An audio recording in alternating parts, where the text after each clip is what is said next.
AIIMS एक सपना है हर नीट एस्पिरेंट का। लेकिन व्हाट इफ अगर आप अपने प्रिपरेशन को सही समय और सही तरीके से नहीं करते हो, आपका ये सपना अधूरा रह सकता है। लर्नर्स, इस वीडियो के अंदर मैं बात करने वाला हूं कि नीट प्रिपरेशन कैसे स्टार्ट करें फ्रॉम क्लास 9। अगर आप क्लास 8th में हो, क्लास 10th में हो, तो आप मुझे कमेंट में डिटेल में बताओ कि आपको ये वीडियो ऐसा चाहिए कि नहीं चाहिए। बट ये वीडियो डेफिनेटली देखना, क्योंकि इस वीडियो में मैं बायोलॉजी ऐसा सब्जेक्ट का इस्तेमाल करके आपको सारी चीजें बताने वाला हूं। Learners, before I actually start this video, मैं सच में चाहता हूं कि इस वीडियो में तुम्हें जो वैल्यू मिलने वाला है, अगर वो तुम्हें वैल्यूएबल लगे तो इसे किसी एक नीट एस्पिरेंट के साथ जरूर शेयर करना, या फिर आप अपने इसको व्हाट्सएप स्टेटस पे शेयर कर देना कि ये सभी तक पहुंच जाए, जिसको जरूरत होगा वो इस वीडियो का फायदा उठा लेगा। एंड अगर ये वीडियो अच्छा लगे तो चैनल को सब्सक्राइब करना, क्योंकि ऐसे वैल्यूएबल वीडियोस आते रहते हैं। तो do share this video. Start करते हैं। मैंने कहीं पढ़ा था, मैं बर्ड के बारे में बात नहीं कर रहा हूं, मैं इस कोट के बारे में बात कर रहा हूं जो कहता है कि early bird catches the prey. तुम बोलोगे क्या मतलब? जो इंसान जल्दी शुरू करता है, जो बर्ड जल्दी उठती है, उसको अपना खाना भोजन मिल जाता है। तो अगर तुम क्लास 9 से स्टार्ट करते हो तो चीजें तुम्हारे लिए बहुत आसान हो जाएगी। अच्छा, मेरी जो मेजोरिटी ऑफ ऑडियंस है वो महाराष्ट्र स्टेट बोर्ड से है, जिनकी एससीईआरटी है। एससीईआरटी मतलब स्टेट बोर्ड का टेक्स्ट बुक, शायद तुम्हारे पास ये टेक्स्ट बुक होगा। और ये जो चैप्टर्स मैंने मार्क कर दिए ईवीएस एंड बायोलॉजी के, ये चैप्टर्स है जो हमें मोस्टली पढ़ना पड़ेगा। ठीक है ना, अगर हम स्टेट बोर्ड में है तो। बट क्या ये इनफ है? या एक्चुअली बट डिपेंड्स कि टीचर कौन एक्सप्लेन कर रहा है। इसके अलावा thorough reading and thorough understanding हमें चाहिए एनसीईआरटी की भी। समझ रहे हो? अगर स्टेट बोर्ड में हो, क्लास 9 महाराष्ट्र स्टेट बोर्ड, तो भी एनसीईआरटी की थॉरो रीडिंग चाहिए अगर सच में 12th के बाद नीट क्रैक करके एम्स जैसे अच्छे कॉलेज में जाना चाहते हो तो। लर्नर्स, डिटेल में बात करते हैं कैसे पढ़ेंगे। देखो, एक थोड़ा सा बायोलॉजिकल एक एग्जांपल समझा रहा हूँ, एनसीईआरटी को उठाते हैं रेफरेंस के लिए। महाराष्ट्र स्टेट बोर्ड के तो ये बायो के चैप्टर्स है। Now if you really want कि सर ऐसा एक फिजिक्स का भी वीडियो बनाओ, केमिस्ट्री का भी वीडियो बनाओ, तो नीचे कमेंट में डिटेल में बताना कि तुम्हें क्या चाहिए, मैं सच में वीडियो बना के तुम्हें दे दूंगा। पक्का शेयर करना है इसको, ठीक है? और हिट द लाइक बटन। चलिए बात शुरू करते हैं। तो लेट्स से एनसीईआरटी में एक चैप्टर आप पढ़ते हो, फंडामेंटल यूनिट ऑफ लाइफ। ठीक है ना, you are going to read a chapter fundamental unit of life. Class 11th में जब आप जाओगे तो you are going to study this chapters. तुम बोलोगे कौन से? Cell the unit of life, okay, biomolecule, cell cycle and cell division.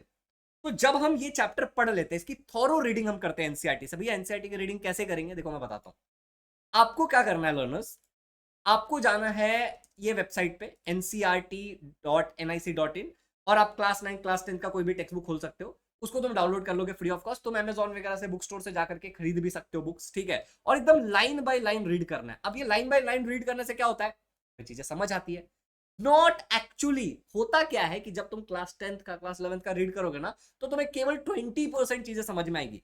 तो ये स्ट्रेटेजी है तो सही, लेकिन उतनी इफेक्टिव नहीं है। मुझे विद टाइम बच्चों ने बताया जो सीरियसली बातों को फॉलो करते हैं। तो इसका क्या तोड़ है वो भी मैं तुम्हें बताऊंगा, बट थोड़ा सा चैप्टर का आइडिया दे देता हूं बहुत क्विकली कि कौन से चैप्टर 9th और 11th में कॉमन है। 10th और 12th वाली एक वीडियो बना देंगे अगर आप रिक्वेस्ट करोगे। कमेंट में बताओ अपनी नीड को, रिक्वेस्ट नहीं, नीड को बताओ, मैं फुलफिल कर दूंगा। तो दिस आर द चैप्टर्स।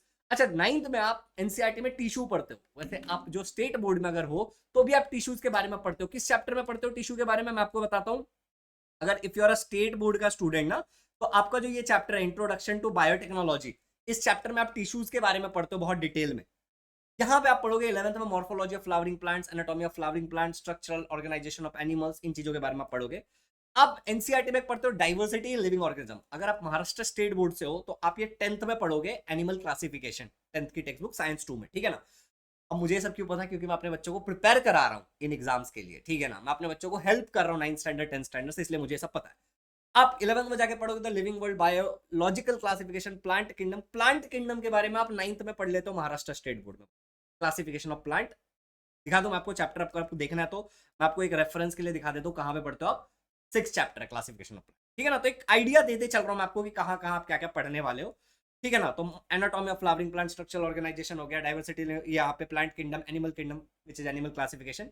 फिर आप पढ़ते हो why do we fall ill. अब बहुत सारी जगह ये चैप्टर्स को हटा दिया गया, मतलब कई सारे बच्चे नहीं पढ़ रहे हैं एनसीईआरटी में, but still you should study this.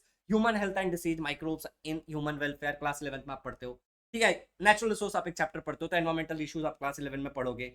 अब ये सारी चीजें समझ में आ गई। करना क्या है, देखो करना ये है कि हमें अच्छे से कॉन्सेप्ट्स की समझ लेनी है। पर यहां पे बहुत इंपॉर्टेंट प्रश्न उठता है कि समझूंगा कहां से। देखो, एक तो आप समझने के लिए किसी की हेल्प ले सकते हो जिसको ऑलरेडी आता है, बट अगर आप सच में सीरियस हो इन एग्जाम्स को क्रैक करने के लिए, बहुत सीरियस हो, बहुत बहुत बहुत सीरियस हो कि नहीं करना है तो करना है, इधर उधर की बात ही नहीं सोचना है, इन दैट केस मैं आपको एक रिकमेंडेशन देता हूँ। कई सालों से पढ़ा रहा हूँ, कई बार वीडियोस बनाए जिसमें बच्चों को नहीं बताया, लेकिन एक्चुअली बच्चे वीडियो तो देख लेते हैं, मेहनत भी करना शुरू कर देते हैं, पर कंसिस्टेंट नहीं रह पाते हैं क्योंकि सही गाइडेंस, सही टीचर नहीं मिलता बच्चे। मैं एक चीज तुम्हें बताता हूँ, अगर तुम्हें सही लगे तो अप्रिशिएट करना और उसको ज्वाइन जरूर करना। जो मैं आपको बताने जा रहा हूँ दैट इज बेसिकली, देखो टेक्स्ट बुक वगैरह तो फ्री में मिल जाएगा, अमेजॉन वगैरह से खरीद सकते हो एंड ऑल। इजी लर्निंग पे वी हैव अ बैच, ठीक है ना, जिसका नाम मैंने रखा है जिद्दी बैच। मैं आपको इस बैच के बारे में बहुत डिटेल में चीजें बताने वाला हूँ, एंड आई रियली वांट कि आप चीजों को बहुत थॉरली, चीजों को अच्छे से देखो और समझो। विजिट जिद्दी बैच, तो आप हमारे लाइव कोर्सेज में जाओगे, आई पुट द लिंक, ठीक है ना। जिद्दी बैच है, इसका प्राइस 10,000 रुपए। मैं एक बार अच्छे से आपको दिखाता हूँ। अब इस बैच के बारे में खास बात क्या है लर्नर्स, खास बात यह है कि ये बैच जो है हमारा, इसमें हम क्या कर रहे हैं, आईआईटी जेई और नीट एग्जाम के लिए 9th स्टैंडर्ड से ही बच्चों को प्रिपेयर करा रहे हैं। चाहे आप एक सीबीएसई वाले बच्चे हो, चाहे आप एक एससीईआरटी मतलब स्टेट बोर्ड वाले बच्चे हो, ये बैच आपको आपके कॉम्पिटेटिव एग्जाम के लिए प्रिपेयर कराएगा। यहाँ पे हम 100 आवर्स तक का क्लास लेते हैं एक साल के अंदर, जिसमें बहुत सारी कमाल की चीजें मैं आपको दिखाता हूँ एक बार रेफरेंस के लिए। देखो, एक तो लाइव क्लासेस होता है जिसमें इस तरीके से बहुत डिटेल में टीचर्स बायोलॉजी पढ़ाते हैं, ठीक है ना, टीचर्स केमिस्ट्री पढ़ाते हैं जैसे मैं आपको दिखा रहा हूँ, फिजिक्स पढ़ाते हैं, मैथ्स पढ़ाते हैं। अगर आप जेई जैसा एग्जाम देना चाहते हो तो बहुत डिटेल में एनसीईआरटी का इस्तेमाल करके, अलग अलग चीजों का, रिसोर्सेज का इस्तेमाल करके जो जरूरी है चीजों को आसान बनाया जाता है, ठीक है। अब अगर आप बुक्स को रीड करने जाते हो तो कई बार आपको चीजें नहीं समझेंगे, और बहुत सारे क्लास होते हैं, 100 आवर्स प्लस का क्लास होता है। बट यहाँ पे हमने एनसीईआरटी के एनिमेटेड वीडियो दे रखे क्लास 9th और 10th के। अगर आपको मैं एक बार दिखाऊं, फॉर एग्जांपल हम एक बायोलॉजी का कोई ओपन कर लेते हैं, तो देखो ये सारे चैप्टर्स हैं, ठीक है। हम एक टिश्यू करके चैप्टर ओपन कर लेते हैं, ठीक है ना, बच्चों को समझाने के लिए। तो इस प्रकार के वीडियोस होते हैं एनिमेटेड फॉर्म में। टीचर्स भी आपको लाइव पढ़ाने वाले हैं, ठीक है ना, but there are animated videos भी जहां पे एक दो लोग कन्वर्सेशन कर रहे हैं और एक स्टोरी फॉर्मेट में चीजें आपको समझ में आ रही है। Not for this, not only for biology, but अगर आप देखोगे तो सेम मैं आपको दिखाता हूँ बाकी सब्जेक्ट भी जो है हमारा, जैसे फिजिक्स है, फिजिक्स के जो चैप्टर 9th में तो मोशन है जैसे एग्जांपल के लिए, तो आप इसको जाकर के देख सकते हो, ये एक स्टोरी फॉर्मेट में चलेगा, ठीक है ना, जहां पे एनसीईआरटी के जो भी इंपॉर्टेंट चीज है उसको आपको अच्छे से एक्सप्लेन किया जाएगा, विजुअलाइज करा के एक्सप्लेन किया जाएगा। तो होता क्या है कि आपको चीजें समझ आ जाती है। उसके बाद टीचर भी लाइव क्लास में आते हैं, अपने नोट से सिखाते हैं, एनसीईआरटी के इंपॉर्टेंट चीजों को कवर करते हैं। तो ये बेस्ट बैच बन जाता है अगर आप 9th-10th से प्रिपरेशन करना चाहते हो। इस बैच का नाम मैंने बहुत सॉलिड रखा है, ठीक है ना, इस बैच का नाम मैंने बहुत सॉलिड रखा, एंड इस बैच का नाम हमने रखा है जिद्दी बैच। वाई जिद्दी? क्योंकि इस बैच को केवल जिद्दी लोग ज्वाइन करें, ठीक है। तो इसका लिंक मैं डिस्क्रिप्शन में डाल दूंगा, आप हमारे एप्लीकेशन पे जाके लाइव कोर्सेस में से ज्वाइन कर सकते हैं। हमारा एप्लीकेशन का लिंक है प्ले स्टोर पे, आप जाके सर्च कर सकते हो, easy learning, this is the application.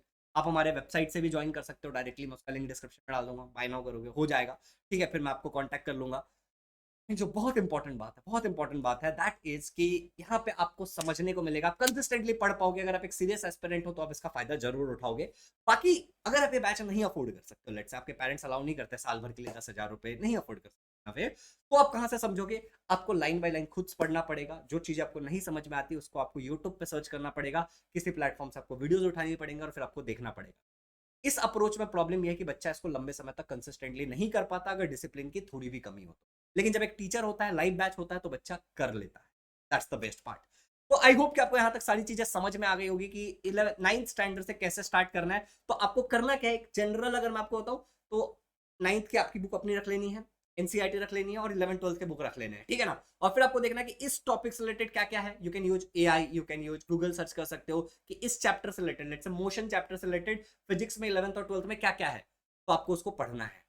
तो अभी से आप पढ़ोगे तो चीज आपके लिए सुपर इजी हो जाएगी। Thank you for watching this video.